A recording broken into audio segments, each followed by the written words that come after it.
And away we go. Hello friends and welcome to Storybook Land. My name is Nick and I'll be your captain and storyteller today here on the SS Feline.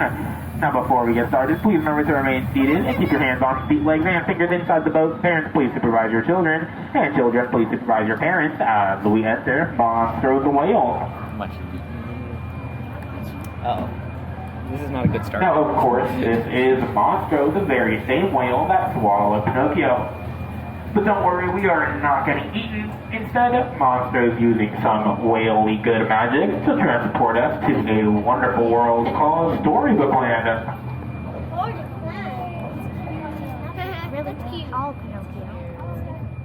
And what better way to start off our journey than with the oldest fairy tale in our storybook, which is that of the Three Little Pigs. And we have each of their houses on the right-hand page, with the first house made of straw, then the second house made of sticks, and the third house on the hill made of wolf-proof bricks. Wait, can I touch the water? No. Now, just up ahead on the left-hand page is the English village of Alice, where one golden afternoon she followed the White Rabbit down the rabbit hole into Wonderland. Now, if that's not your cup of tea, on the island to the right is London Park, where Peter Pan and Tinkerbell took Wendy, John, and Michael Darling on their flight to Neverland, where they hope to never ever grow up.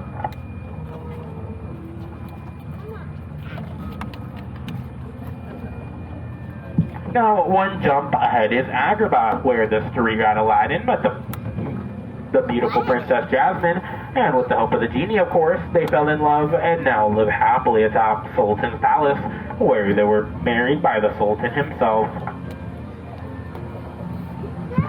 And speaking of Aladdin, these are the very same golden arches that he took Jasmine flying over, under, and sideways on their magic carpet ride to a whole new world.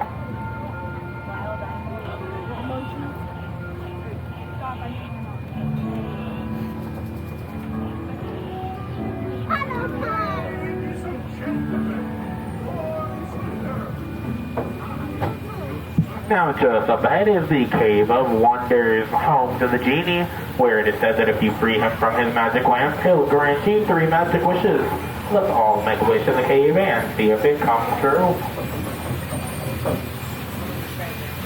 I wish for more wishes. Now, on your right-hand page, Snow White wished for somewhere to hide from the evil queen, and that wish was granted when she stumbled upon the cozy cottage of the 7 dwarfs, where you can hear them whistle while they work in their mine. And on the left-hand page, Cinderella wished to go to the ball, but when her stepmother said no, her fairy godmother granted that wish. But when Cindy didn't make it home for the ball in time, her carriage turned back into a pumpkin. But of course, Cinderella and her Prince Charming did reunite, and they now live happily ever after in their castle together. I just have the biggest brain fart. That pause was me sitting here, and I was like, what do I say next? Where am I? most of the time I don't have to think about it, which does lead to me confusing different parts of different things. Sometimes I'll do my Ariel part, I'll do that right there by Snow White. Everybody's going, wait a second. Yeah, it's funny because sometimes people won't question it until I cast myself, and then everyone turns around.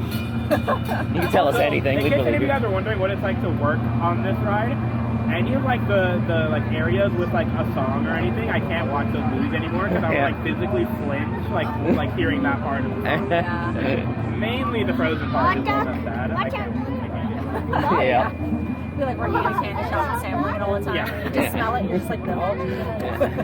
Now, of course, Storybook Land is home to many different stories that we've seen today. There are a few more left, though, starting with Mr. Toad and Mole.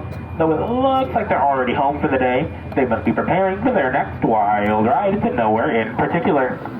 Don't worry, though, because we also have stories from Arendelle, where Elsa and Anna learned that one act of true love is stronger than the wildest snowstorm. Some of them are like teenager, like baby ducks. Now on our right is Geppetto's village, where he wished upon a star for Pinocchio to turn into a real boy. And the Blue Fairy, of course, granted them that wish.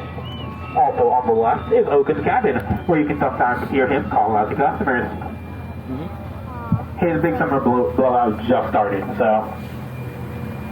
Now, of course, our final story tonight is going to be about Ariel, where she wished to have legs and be a part of our world. And that wish was granted when she met Prince Eric. And don't worry though, before she met Eric, on the left-hand page just behind our waterfall is where Ariel lives with her father and sisters in the city of Atlantica.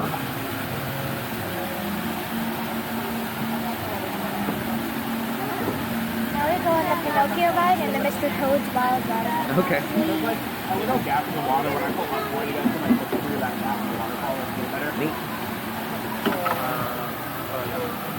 Hi, Princess, just make me down that bench for me. Thank you. Alrighty friends, now that will unfortunately end our journey through Story of the Glen tonight. Thank you everyone so much for joining me. As we reapproach the dock, please remember to keep your hands, arms, and fingers inside the boat and remain seated until I give a count of 3, where everyone will stand up together so nobody has to take a dip into the sea. It hasn't happened yet.